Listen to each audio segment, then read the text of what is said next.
Did you know that you can get up to $7,200 in free grant money per child by making contributions to an RESP? Families can make up to $50,000 in RESP contributions per child. Then they can take advantage of tax-deferred growth and the Canada Education Savings Grant. When the money is pulled out in post-secondary, it is taxed at the child's tax rate, likely in a lower tax bracket, and when they have access to tuition credits.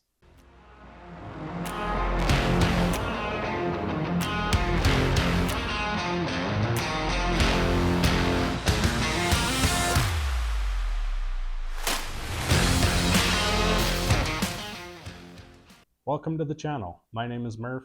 I'm a Canadian CPA and financial advisor.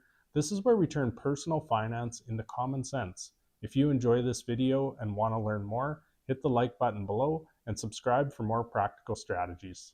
Before putting money into an RESP, it's important to take care of your own financial foundation. This means building up an emergency fund and then paying off any high-interest debt, such as credit cards, car loans, and student loans. You should also ensure you're setting yourself up for retirement success. This is by making contributions to a TFSA and an RRSP. You won't be able to fund your child's education effectively if you're struggling with your own financial stability.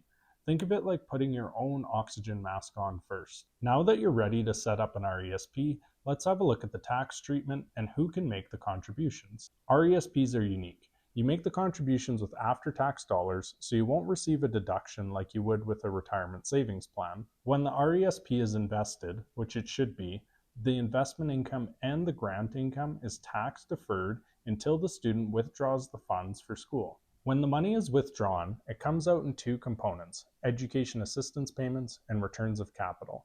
The education assistance payments includes the investment income and the grant income that's taxed on the child's return, and the return of capital can be taken back tax-free. And since most students have very little or no income and they're eligible for tuition credits, they typically pay very little or no tax on the withdrawals. Here's something a lot of people don't realize. Anyone can make the contributions to an RESP. Parents, grandparents, aunts, uncles, family, friends. As long as the RESP is set up in the child's name, anyone can contribute. Maybe not everyone's idea of fun, but it's a great gift idea for newborns, birthdays, holidays. Instead of giving toys, give the gift of education. If you open an RESP when your child is born, you're giving that money up to 18 years to grow. That's almost 2 decades of compounding. Even modest monthly contributions can grow to a significant amount over time, especially with the investment income and the government grants working together. Now let's look at how the grants work. The federal government offers the Canada Education Savings Grant.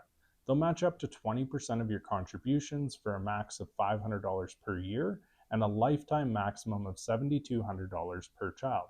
To get the full grant, you need to make contributions of $2,500 per year. And if you can't make the full contributions, don't worry, you can catch up in later years. You can still get $1,000 in grants per year by using unused contribution room. If your household income is below $115,000 in 2025, you can get an extra $50 per year in grants. And if your income is below $57,000, an extra $100 per year. But the lifetime maximum still peaks at $7,200 per child. The government will also provide the Canada Learning Bond, an extra grant for families with income below $56,000 in 2025. So if you can manage the $2,500 contributions per year, you can maximize the government grants and take advantage of the long-term growth potential. So what if you're fortunate enough to have all $50,000 available right away? For families that have the money available when the child is born, a lump sum contribution will not provide the full $7,200 grant. Let's walk through an optimal contribution schedule for a family earning more than $115,000 in 2025. In the year that the child is born, the optimal contribution is $16,500 to receive a grant of $500. And for ages 1 through 13, contributions of $2,500 will again receive $500 per year. In the year that the child turns 14, make the final contribution of $1,000 to take advantage of the lifetime maximum $50,000. If we assume a 6% rate of return, appropriate for the time horizon of this investment vehicle, then the total account grows to $129,000 by the time the child is 18. And even if the contributor takes back their original contribution, that leaves $79,000 for their child's education. You can pause here for the optimal contribution schedule. When we look at program eligibility, the RESP can be used for a lot more than just university. It can cover college, trade schools, apprenticeships, and even some international programs that meet the criteria. So whether your child wants to become a nurse, an engineer, an electrician, the RESP can help pave that path forward. And it's not game over if your child decides not to go to school. You have a few options. You can keep the RESP open for up to 35 years in case they change their mind later. You can transfer the RESP to another child in immediate family as long as they're under the age of 21. And if you have room in your RRSP, you can contribute up to $50,000 of the investment growth. Lastly, you can withdraw the investment income as an accumulated income payment, which is taxable and charged a 20% penalty, but it's still better than losing the RESP entirely. So there is flexibility if your child doesn't go to school and the money doesn't just disappear. Let's bring it all together for a recap. Take care of your own finances first.